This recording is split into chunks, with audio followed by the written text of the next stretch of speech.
ማኒፑሌቲቭ የሆነ ፍላተሪንግን ጨምሮ ቀድሞ በጣም አተርሊ ኤጅ የመውደቅ ምልክቶች ከዛ በኋላ ግን በጣም ትልቅ ስኬት ያመጡ ሰዎች ናቸው እንያቸው። ለምሳሌ ስቲቭ ጆብስ ሁሌም ተጎጂ እንደሆኑ እነሱ እና ደግሞ እኛ የጥፋት ቺዝ ማድረግ እዛ ነገር ላይ ማስተር ማድረግ እንደምንችል አውርተናል። አሁን ደግሞ በሌላ ሳይኮሎጂካል ፋክት እንዲሁም መንፈሳዊ የሆኑ እይታዎች ይቀጥላሉ።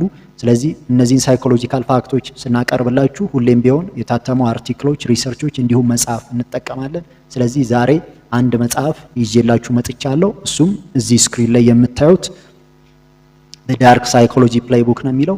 እነዚህ እንግዲህ ዘ ዳርክ ሳይኮሎጂ ሀሳቦች የተለያየ ተጽፎባቸዋል። የዚህ መጽሐፍ ደራሲ ሮጀር ግሌንውድ ነው። ስለዚህ መጀመሪያ ይሄ ዘ ዳርክ ሳይኮሎጂ የሚለውን ሀሳብ ብሬክ ዳውን እናድርገው። ዘ ዳርክ ሳይኮሎጂ ሲምፕሊ ምንድነው? ሰዎች የኛን አእምሮ መጠቀም ወይንም ደግሞ የኛን አእምሮ የምናስብበትን መንገድ በመቆጣጠር እነሱ ለሚፈልጉት ጥቅም ሲያውሉ ወይንም ውሳኔያችን ላይ ከፍተኛ ተጽዕኖ ሲያሳድሩ ያ ዳርክ ሳይኮሎጂ ነው። አንዱ የዳርክ ሳይኮሎጂ መንገድ ማኒፑሌሽን ነው። ያ ማለት ሰዎችን ማጭበርበር ሊሆን ይችላል፣ ማታለል፣ ለራሳቸው ፋይናንስ ጥቅም በተለያየ መንገድ ለነሱ ጥቅም እንዲኖሩ ማድረግና አእምሯቸውን መቆጣጠር ነው ማለት ነው። ስለዚህ ባለፈው ካወራንበት ቶፒክ ጋር ሪሌት ያደርጋል። 10000 አወር ሴክሬት ስትጠቀሙ ፎከስ ያስፈልጋችኋል። ማኒፑሌት መደረግም የለባችሁም። ስለዚህ ማኒፑሌት ላለመደረግ፣ ላለመጭበርበር፣ ላለመታለል ወይንም በነገሮች ቁጥጥር ስር ላለመሆን ከፈለጋችሁ እነዚህን ቴክኒኮች ማወቅ የግድ ነው ማለት ነው። ስለዚህ ደራሲው ሮጀር ግሌንውድ የሚላቸውን አንዳንድ ሀሳቦች ልንገራችሁ። ምንድነው? አንዱ ማኒፑሌሽን ቴክኒክ ወደ 7 እናያለን። አንዱ ግን ምንድነው? ጊልት ትሪፒንግ ይላል። ይሄ ጊልት ትሪፒንግ የሚለው ሀሳብ ሰዎች በጣም የጥፋተኝነት ስሜት እንዲሰማን ራሳችንን እንድንወቅስ በማድረግ የኛን ውሳኔ ይቆጣጠሩታል። ያ ማለት ምንድነው? እኛ ከዚህ በፊት ባለን ህይወት ሊሆን ይችላል ወይም እኛና እነሱ ባለን ግንኙነት ውስጥ ሁሌም ተጎጂ እንደሆኑ እነሱ እና ደግሞ እኛ የጥፋተኝነት ስሜት እንዲሰማን አንድ ነገር ካረግን ያንን ነገር ሁሌ ሜንሽን በማድረግ በመጥቀስ በጥፋተኝነት ስሜት ውስጥ ሆነን ስንወስን ለነሱ ጥቅም ሊሆን ይችላል ማለት ነው። ለምሳሌ ሲምፕል ኤግዛምፕል፣ በስራ ሁኔታ ውስጥ አንድ ያረፈደ ሰራተኛ ቢኖር ያ ያረፈደን ሰውዬ ጀስት ቢኮዝ ስላረፈደ ብቻ የሱ ስራ ያልሆነውን ስራ ወይንም ታስክ ለዛ ሰው በመስጠት ወይንም በመመደብ እንደ ፐኒሽመንት ያ የማርፈድ ስሜቱ ራሱን በሚወቅስበት ሁኔታ ውስጥ ባለ ሰዓት የሚቀርብለት ኦፕሽን ነው፣ መደራደሪያ ነጥብ ነው ማለት ነው። ስለዚህ ኮንሲኩዌንስን በመፍራት ወይንም ደግሞ የጥፋተኝነት ስሜት ውስጥ ሆነን ሰዎች አንድ ነገር እንድናረግ ሲያስገድዱን መንቃት አለብን። ከዛ የጥፋተኝነት ስሜት ወጥተን ነገሩን ወይም የቀረበልንን ኦፈር ከሁኔታው አንጻር ለይተን ማየት አለብን እንጂ የጥፋተኝነት ስሜት ውስጥ ሆነን መወሰን ሁሌ አደጋ ውስጥ ይከተናል ማለት ነው። አንዱ ጊልት ትሪፒንግ መንገድ ይሄ ነው። ሌሎች አሉ። እንቀጥል። ጋዝላይቲንግ የሚል ሀሳብ አለ። ለምሳሌ ይሄ አንድን ሰው ጋዝላይት ማድረግ የሚለው ደራሲው በሚገርም ሁኔታ ጋዝላይት ስናደርግ ምንድነው? አንድ ሰው ለአንድ ነገር ያለውን እይታ ከዚህ በፊት ያለውን ዕውቀት ልምድ እንዲጠራጠር ማድረግ ወይንም እሱ የሚያይበት አተያይ መንገድ የተሳሳተ እንደሆነ እንዲመስለው በማድረግ ኮንፊደንሱን በመሸርሸር ወደ እነሱ ሀሳብ እንዲሄድ ያደርጉታል ማለት ነው። ስለዚህ ይሄ ጋዝላይቲንግ ሀሳብ ምንድነው? ሁሌም ቢሆን የተለያዩ ሰዎች አንድ ነገርን ለማድረግ ሲያስገድዱን ወይንም ሲገፋፉን እኛ ከዚህ በፊት ያለንን ዕውቀት ከዚህ በፊት ያለንን ልምድ ተጠቅመን አናላይዝ አድርገን ነው እንጂ ውሳኔ መወሰን ያለብን እነሱ የኛን መልከታ ቢያጣጥሉብንም ወይንም የተሳሳተ እንደሆነ ስለነገሩን ብቻ ያንን አምነን ውሳኔ መወሰን አሁንም ሌላ አደጋ ውስጥ ይጥለናል። ምክንያቱም የዕውቀት ችግር ካለ ሌሎች ሰዎችን ማማከር ካለብን ማማከር አለብን እንጂ ራሳችንን ማመን ኮንፊደንሳችንን ቢውልድ ማድረግና ከዚህ በፊት የደረሱብን ነገሮች ወይንም ከዚህ በፊት የደረስንባቸውን እውነታዎች ተጠቅመን አናላይዝ አድርገን ኮስት ቤኔፊት አናሊሲስ ሰርተን ነው ውሳኔ መወሰን ያለብን። በቢዝነስም ቢሆን በፐርሰናል ላይፍም ቢሆን ይሄ ይሰራል። ስለዚህ ጋዝላይቲንግ ሁለተኛው ሀሳብ ነው። እሱንም ተጠንቀቁት ማለት ነው። ሌላው ደግሞ ፕሌይንግ ኦን ኢሞሽንስ ይላል። ይሄ ፕሌይንግ ኦን ኢሞሽንስ የሚሉት ሀሳብ ምንድነው? ሰዎች በስሜታችን ይጫወታሉ በተለያየ መንገድ። ምክንያቱም ለምሳሌ በጣም ዲፕረስድ በሆንን ሰዓት፣ ብቸኛ በሆንን ሰዓት የሚቀርቡልን ኦፈሮች በፒር ፕሬዠር በወጣትነት ሊሆን ይችላል። ጓደኞቻቸው ልጆችን በጣም በብቸኝነት ባሉ ሰዓት፣ በሎንሊነስ በተሰማቸው ሰዓት፣ በዲፕሬሽን በተጠቁ ሰዓት የሚቀርባላቸው የአዲክሽን ወይም የመዝናናት ጥያቄ ፓርቲ ሊሆን ይችላል። የትኛውም ቢሆን የመቃወም እድላቸው በጣም ዝቅ ያለ ነው። ቨልነራቢሊቲያቸው ጨምሯል ማለት ነው። ስለዚህ ውሳኔ ስንወስን እኛ ትልልቅም ሆነን ቢሆን ካለንበት ስሜት አንጻር ካለንበት ጊዜያዊ ጉዳት አንጻር ሳይሆን አጠቃላይ በቢግ ፒክቸር መመልከት አለብን። ይጎዳናል ወይስ ይጠቅመናል የሚለውን እንዲሁም ዊክነሳችንን የምናሳየውን ሰው ማወቅ አለብን። ምክንያቱም የኛን ስሜት ተጠቅመው የኛን ዊክነስ ካወቁ በኋላ ኦፈር የሚደረግልን ነገር በእኛ ስሜት መጫወት ሊሆን ይችላል። ምክንያቱም በሪሌሽንሺፕም ቢሆን ይሄ ያለመፈለግ ስሜት ወይንም በጣም ሎንሊነስ የሚያጠቃቸውን ሰዎች ሆን ብሎ በጣም ብዙ ነገሮች በመስጠት ሊሆን ይችላል። ምንድነው ይሄ ሳይለንት ትሪትመንት የሚሉት አለ። እንደገና ደግሞ በኋላ የምናወራበት ይሄ ማኒፑሌቲቭ የሆነ ፍላተሪንግ የሚለው አለ ደራሲው። ይሄ ማኒፑሌቲቭ ፍላተሪንግ ምንድነው?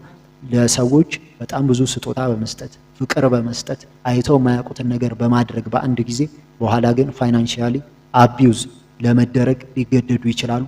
እስካም የተለያዩ ነገሮች የሚፈጸሙት አንድም በዚህ መንገድ ሊሆን ስለሚችል ዊክነሳችንን የምናሳያቸውን ሰዎች የስሜታችንን መጎዳት በአጠቃላይ በሙሉ ለሰዎች ማሳየት አይጠበቅብንም። ምክንያቱም አንዳንድ ነገሮች ብቻችሁን መጋፈጥ ያለባችሁ ነገር ማየት ካለባችሁ ደግሞ ባለሙያ፣ ፍሬንድስ፣ ፋሚሊ በቂ ስለሚሆኑ ማለት ነው። ይሄ አንዱ ነው። ስለዚህ ኦልሞስት ወደ 4 ሀሳቦች አንስተናል። ይሄ ማኒፑሌቲቭ የሆነ ፍላተሪንግን ጨምሮ የጋዝ ላይቲንግ፣ እንደገና ፕሌይንግ ኦን ኢሞሽንስ፣ እንደገና ደግሞ ሌሎች ተጨማሪም አሉ። ጊልት ትሪፒንግም እሱም ከባድ ነገር ነው። ግን እንቀጥል። አትሊስት 1-3 እኒ ምንድን ነው ፕሌይንግ ደ ቪክቲም። ለምሳሌ ይሄ ፕሌይንግ ደ ቪክቲም ሀሳብ እንግዲህ ኢት ወርክስ በጣም ብዙ ጊዜ የተጠቂነት ስሜት በጣም የተጎዳ ሰው መስሎ የመቅረብ ሁኔታ ኦፍ ኮርስ ቢጎዱም ባይጎዱም ይሄ ሀፕን ሊያደርግ ይችላል። ፕሌይንግ ደ ቪክቲም ለምሳሌ አንድ ነገር የተፈጸመባቸው ሰዎች ሁሌ ያንን ነገር ለዛ ሰው በማሳየት እና በጣም እንደተጎዱ ወይም በሁለቱ ግንኙነት ውስጥ ሁሌ የተጎዱት እነሱ ብቻ እንደሆኑ አድርገው በመቅረብ አድቫንቴጅ መውሰድ ሲፈልጉ ይታያል። ስለዚህ ውሳኔዎች ስንወስን ሰዎችን ትሪት ስናደርግ ወይንም የሚጠይቁንን ነገር ስናደርግላቸው ሁሌም ቢሆን ያንን አእምሯችን ውስጥ ይዘን እኛ ዲስአድቫንቴጅስ ሆነን ሳይሆን ሪሊ ያ ነገር ያስፈልጋቸዋል ወይስ አያስፈልገውም፣ ይገባቸዋል ወይስ አይገባቸውም፣ ጀስት ቢኮዝ ዋንስ ቪክቲም ስለነበሩ ብቻ ነው ያንን ነገር እያደረግንላቸው ያለ ነው ብለን ራሳችንን መጠየቅ አለብን። ሁሌም እንደ ቪክቲም አክት የሚያደርጉ ሰዎችም ሪሊ ቪክቲም ላይሆኑ ይችላሉ። ስለዚህ ይሄንን ብትረዱት ጥሩ ነው። ፕሌይንግ ደ ቪክቲም አንዱ መንገድ ነው። ግን ከዛ ውጪ ኢንተረስቲንግ የሆኑ ኮንሴፕቶች አሉ። ይሄ ትሪያንጉሌሽን፣ እንደገና አይዞሌሽን የሚላቸው ደራሲው እና ለምሳሌ የትሪያንጉሌሽን ሀሳብን ብናየው በቢዝነስ ድርድር ለምሳሌ ቢዝነስ ውሎችን የምትፈርሙ ሰዎች፣ ቤት የምትሸጡ ሰዎች፣ እቃ የምትሸጡ የምትገዙ ሰዎች ልትሆኑ ትችላላችሁ።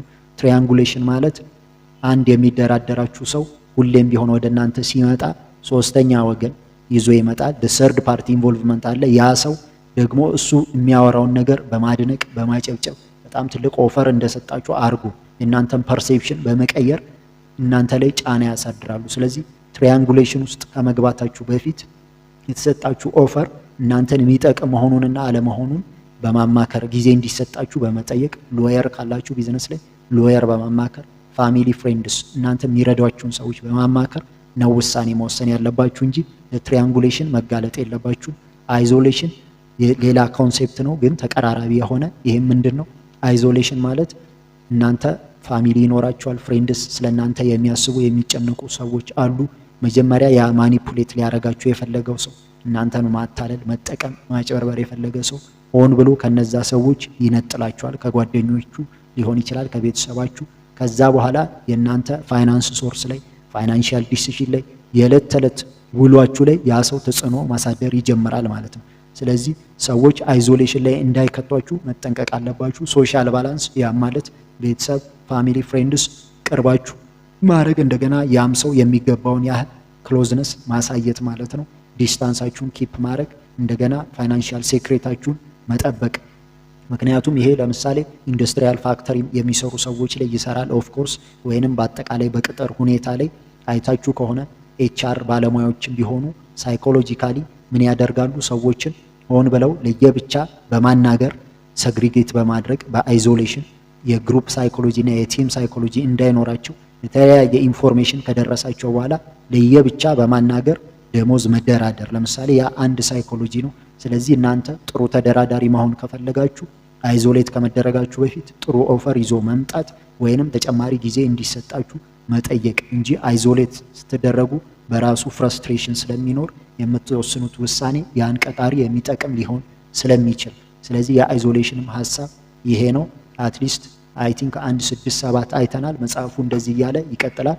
ዳርክ ሳይኮሎጂ ፕሌይቡክ አሪፍ መጽሐፍ ነው። ተጨማሪ ግን ምንድነው ይሄ ስንል ሁሉም ነገር ማኒፑሌሽን ነው መጠቀሚያ መሆን ነው ማለት አይደለም። ኤቲካል ፐርስዌሽን አለ። ያም ማለት ስነ ምግባራዊ በሆነ መንገድ ሰዎችን ማሳመን ይቻላል። ቦዲ ላንጉጅ በመጠቀም ታይሚንግ በመጠቀም በጥሩ ኮሚኒኬሽን፣ በካሪዝማ በተለያየ መንገድ። ስለዚህ ኤግዛም ሳይኮሎጂ ላይ ስንመጣ እንግዲህ ብዙ ቲዎሪዎች አሉ፣ ግን እነዚህን 5 ሰዎች ብናያቸው ጥሩ ነው። ምክንያቱም እናንተ እንደምታስቡት ኤግዛም ላይ ወይንም ስኩል ላይ በጣም አሪፍ የሚባሉ ሰዎች ባይሆኑም ግን አቬሬጅም ሆነው ከዛ ትልቅ ሰክሰስ ያገኙ ሰዎች ናቸው። ወይንም የኤርሊ ፌለር ቀድሞ በጣም አት ኤርሊ ኤጅ የመውደቅ ምልክቶች ከዛ በኋላ ግን በጣም ትልቅ ስኬት ያመጡ ሰዎች ናቸው። እንያቸው። ለምሳሌ ስቲቭ ጆብስን ብናይ የመጀመሪያው የፐርሰናል ኮምፒውተር ዴቨሎፕ ካረጉ ሰዎች መሃል ነው። ራሱ እንደ ኮፋውንደር ሆኖ ከጓደኛው ጋር በመሆን አፕል ካምፓኒን የመሰረተ ነው። በኋላ ግን በመጀመሪያም አመጣጡ ስንመለከት ስቲቭ ጆብስ እንግዲህ ጀስት የመጀመሪያ ኮሌጅ አመቱን ሳይጨርስ ነው ዊዝድሮ ያደረገው። በኋላ ላይም የራሱን መንገድ በመፈለግ ህንድ በመሄድ የተለያዩ መንገዶችን ሲፈልግ የነበረ ሰው ነው። ነገር ግን ከጓደኛው ጋር አፕል የሚለውን ካምፓኒ አንድ ላይ ቢፈጥሩም እንደገና ራሱ ከፈጠረው ከዛ ካምፓኒ ተባሮ ነበረ።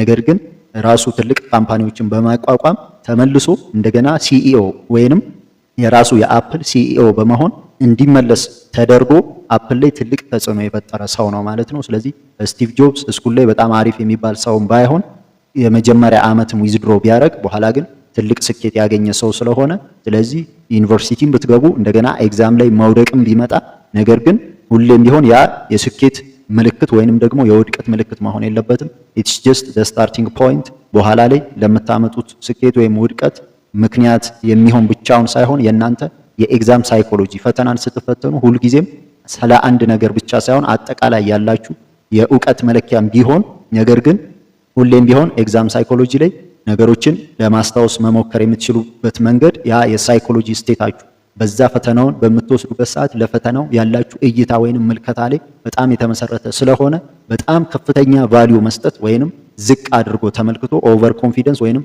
አንደር ኤስቲሜት በማድረግ ፈተናውን ልትጎዱ ስለምትችሉ በጣምም ኦቨር ኮንፊደንት መሆን አያስፈልግም።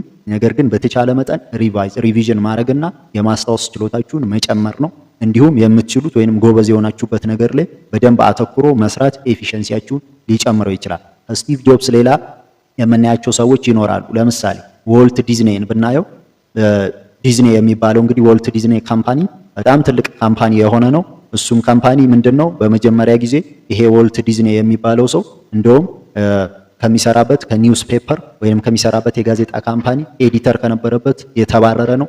ኤዲተር ሆኖ ባይባረር ኖሮ ምናልባትም ወልት ዲዝኒን ላናየው እንችላለን። በኋላ ግን የራሱን ትልቅ ካምፓኒ ፈጥሮ በጣም ትልቅ የካርቱን ፊልሞች ቶም ኤንድ ጄሪ ጨምሮ ትልቅ የካርቱን ፊልሞች የሰራ በጣም ትልቅ ሰው ነው።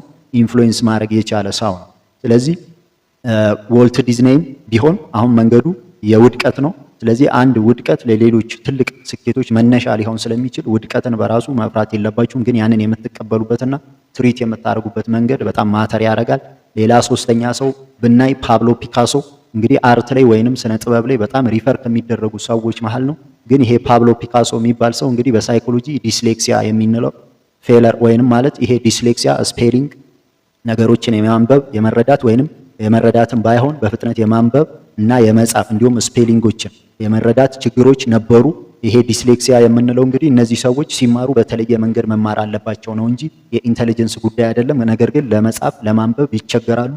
እንግዲህ ይሄ ሰው ነው በጣም ትልቅ የስነ ጥበብ ሰው መሆን የቻለው ማለት ነው። ስለዚህ ማንበብ ላይም ቢሆን መጻፍ ላይም ቢሆን ወይም ሰምቲንግ ፌለር ሰው በጣም እዚህ ነገር ላይ መጥፎ ናችሁ መቼም አይሳካላችሁም የተባላችሁ ነገር ላይ ምናልባትም በሌላ መንገድ በጣም ሰክሰስፉል የምትሆኑ ሰዎች ልትሆኑ ስለምትችሉ በኔጌቲቭ ክሪቲክሶች መውደቅ የለባችሁም። ልክ እንደ ፓብሎ ፒካሶ ደግሞ ሌላ በጣም ትልቅ ደራሲ ዳይሬክተር ብናይ ሪቻርድ ብራንድሰን እንግዲህ በጣም ብዙ የሆሊውድ ፊልሞችን ዳይሬክት ያደረገ ነው። ሪቻርድ ብራንድሰንም እንደዚሁ በተመሳሳይ ዲስሌክሲያ የምንለው ችግር ወይንም ደግሞ ማንበብ መጻፍ የመሳሰሉ ችግሮች ስፔሊንግ ላይ በጣም የሚቸገሩ ሰዎች ከሚባሉት የነበረ መሃል ነው። በኋላ ግን የራሱን በጣም ትልቅ ካምፓኒ ቨርጅን የሚል ካምፓኒ ያቋቋመና በጣም ትልልቅ ሙቪዎችን ክሬት ያደረገ ሰው ነው።